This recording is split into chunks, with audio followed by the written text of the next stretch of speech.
Well, buddy, thanks for joining me again. I'm gonna walk down. I'm getting the Ranger, and I am gonna do a little maintenance down at the cabin. We got a little bit of erosion with our super wet spring, so I'm gonna do a little patch and fix to prevent bigger issues. I'm gonna have you join me for that. And it's about 38 degrees. It was snowing about an hour ago. A little balmy out right now. What we got here? We got the girls out feeding. I'm gonna get this Ranger. We're gonna load up a couple shovels, rake, and some sandbags, and we're gonna go ahead and get this thing cleaned up down there. I'm also gonna bring some loppers, some hand loppers, and some bigger ones to maybe do a little light pruning. I did put a trail cam down right by our cabin just to capture anybody if they're messing around down there, indoor critters. And I haven't got anything yet except for me and the dogs. So let's take a look and see if we can grab a couple of these sandbags. I'm just gonna grab a couple of these. So I got 4 of them. That'll do. I like this time of year. This is where I really start to lose the stir craziness and I'm able to get outside and start to do work and more projects on the property. Today, we are supposed to get our new seat covers for in here. Look how nice those seats are. Now you know I'm not letting my 2 Chesapeake Bay Retrievers ride in here yet. They'll tear them up. And I got these new high-end custom seat covers from Rough and Tough in Utah, and I think they're gonna be really cool. They're actually supposed to arrive today. So we'll get those installed as well today.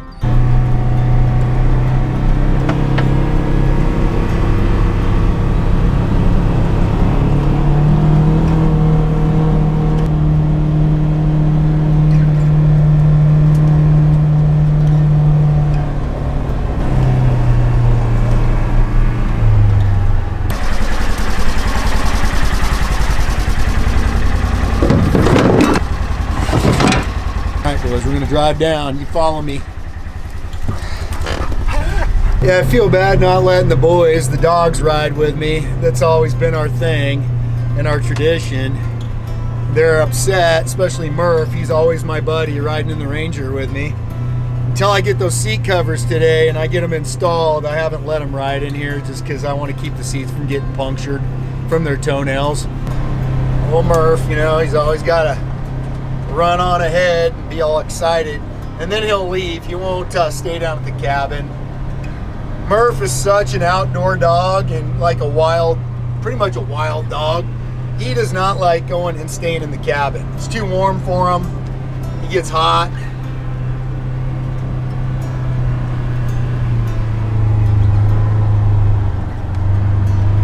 Down through there is the cabin, our trail.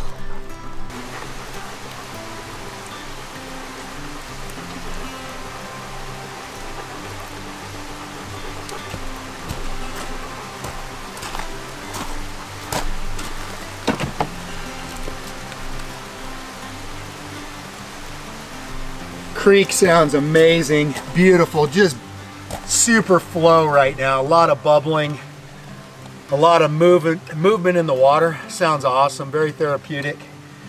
Pretty wet down here, damp, muddy. I'm just gonna go ahead and do a couple little projects and have you join me so you can see how the cabin fared through the winter. Very happy with the results. Everything's looking pretty good, but I am gonna show you an area we're gonna do a little maintenance on. One of the things I was concerned about is we did a substantial side hill build, pretty good slope, and you're always wondering that front deck roof pushing moisture off past the deck and your footers. Well, you're wondering, is that going to cause that downhill edge erosion below the pillars and allow that to, especially when the ground's super soft right now, it's thawing and it's wet and muddy. You're always wondering, is this thing going to push down the hill, slough down the hill? And so I did get a little erosion on that post right behind you, off of the stair deck extension on the far left corner facing the creek. I'm going to show you that now. The creek right now is just unreal. You just see it just bubbling back there. It's such a blessing. So thankful to have this on my property with these cedar trees. As you can see here, I went ahead and I was down here yesterday. This whole thing had eroded up here and I went ahead and I was wearing trail shoes. I got my foot in there and kind of stomped that down, tamped it down nice and tight. And so I got it pretty packed down in there. What I'm gonna do is I'm just gonna fill that whole area in. What's happened is through the winter and with our moisture and thawing, the area that we dug out for these pillars is settling. These two here have got the most, I guess, sinking. This is obviously the most acute. This is not undercover. This is fully exposed coming up. Whereas here's our edge of our roof line. That goes all the way down and basically does cover, the apron covers these pillars here. You can see the drip line following down. It's on this side of the pillars. That's a good thing. So everybody else looks to be holding pretty tough. Code in our area for pillars, cement supports like this are 24 inches, and I went 36 inches deep on all of these downhill edge posts, because I wanted to make sure they're not going to go anywhere with this, extreme hill slope that we're on. And we're going to get that thing filled, packed tight, and get some sandbags filled.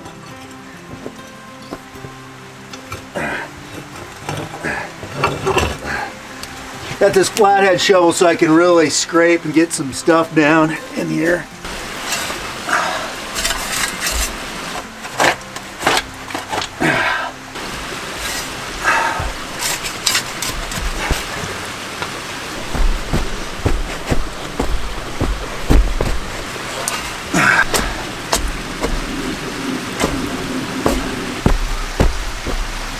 Some extra hunk of cement that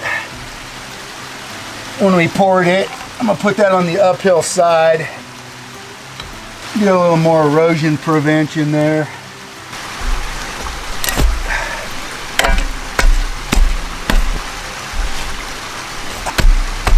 So we'll get this packed down, get a couple sandbags around here.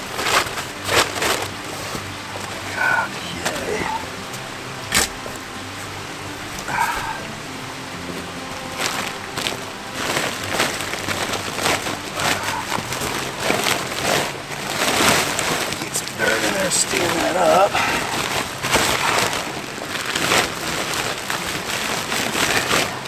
We need to prevent any further erosion this spring. I can't have this thing wash out. It's too special. Too much work, too much labor of love. It's probably good. There's one. All right, I think those are probably good. There's a time when I was a young enlisted man where I filled thousands of sandbags. Thousands. As an infantry guy, young infantryman. That was before the big war, boy. We used to do full-on defenses and light infantry defense, trench lines and bunkers and fighting positions, sandbags, overhead cover, early warning devices, tripwires, concertina wire, you name it. It was a lot of work. It's pretty cool though.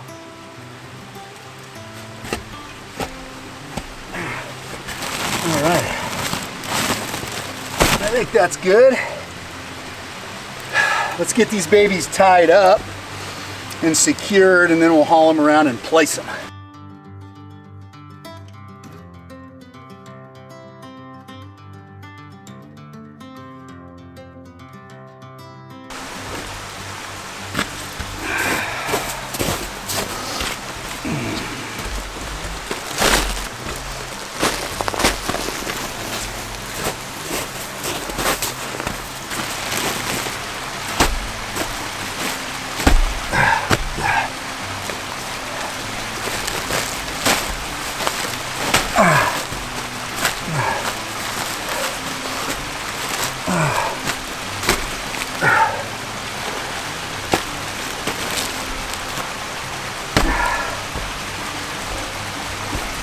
This hill is so slippery. Seriously, it's like axle grease.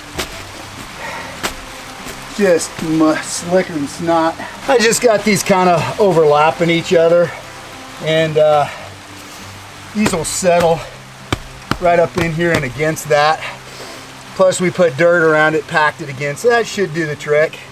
We'll monitor it, see how it looks, see how she turns out through the rainy season. I'm glad I saw this early because that well around there would have collected water. The water would have ran down this hill right into that well, because we're about ready to get a lot of spring rain, and would have washed out that entire post or pillar, potentially. That's worst case scenario, and I'm hoping this is a preventive.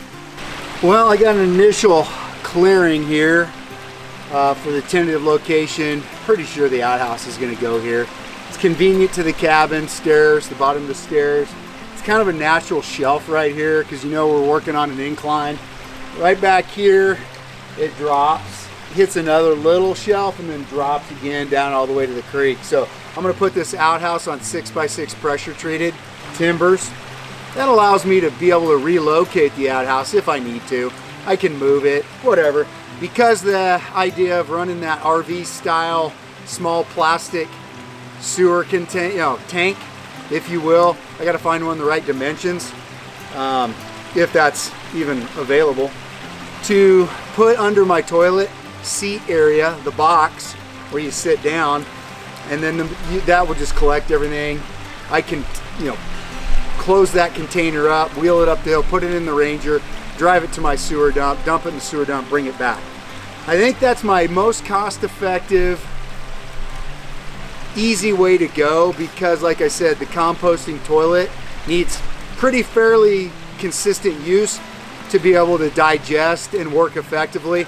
We're just not going to go to the bathroom consistently, frequently, all the time in this outhouse.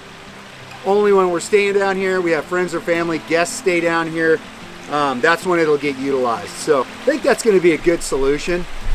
Also, what we're thinking about doing too, if you want to continue to follow our saga here on the cabin, our adventure, I think we're going to do an outdoor shower. I got to do some research on that, figure out that other side gets the most sun, and there's a lot of open area, a good spot for that. So I'll have to figure out, how we heat the water, where are we going to get the water, plumbing the water in, and then the site, and then what I'm going to do to containerize. Still haven't figured that one out. I'm going to do the outhouse first.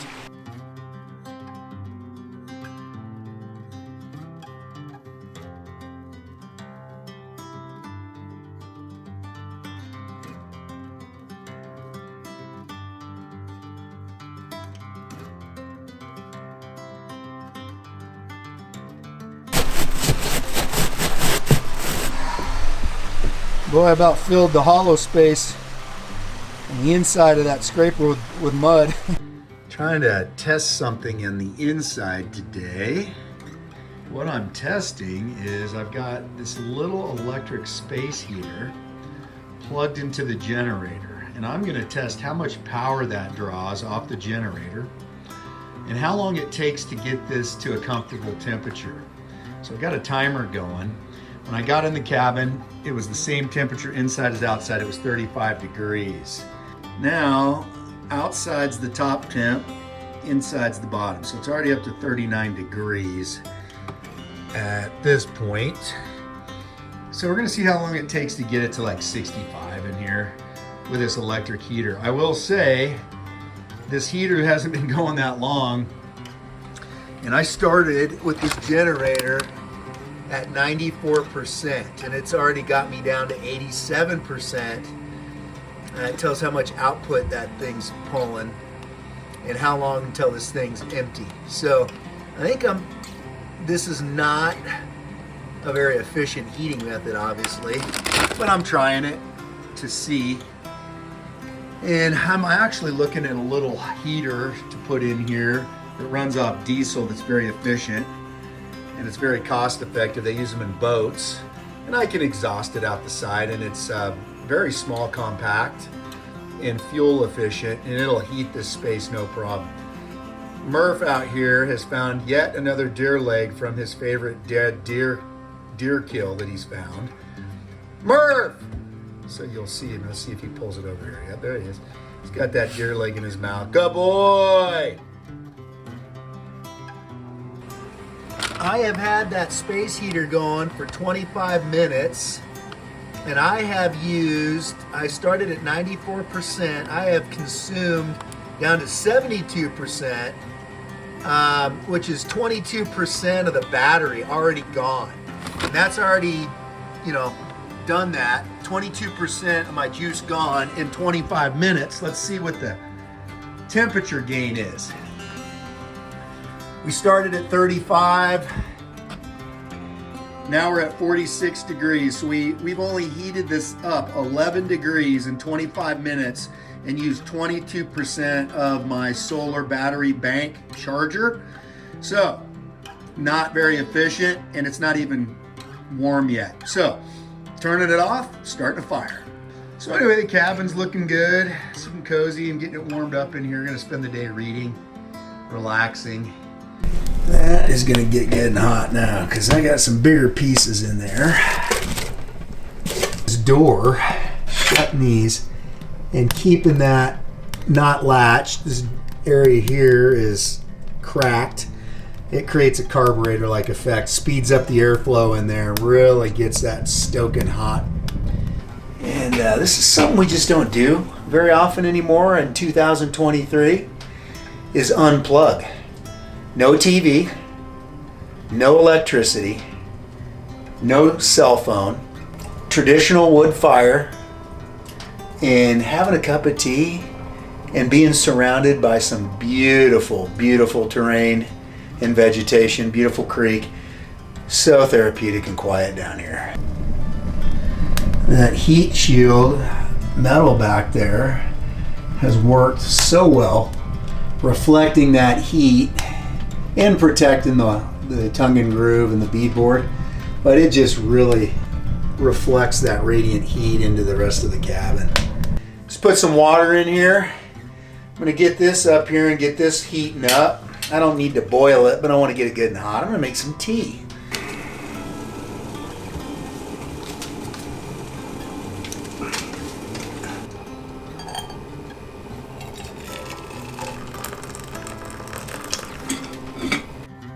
Well, let's check out these new seat covers and get the after shot. You saw the before. Wow, they fit really nice, and they're gonna, you know, kind of stretch out a little bit, and I can tighten them a little more. But man, that's nice. That's a nice heavy duty nylon.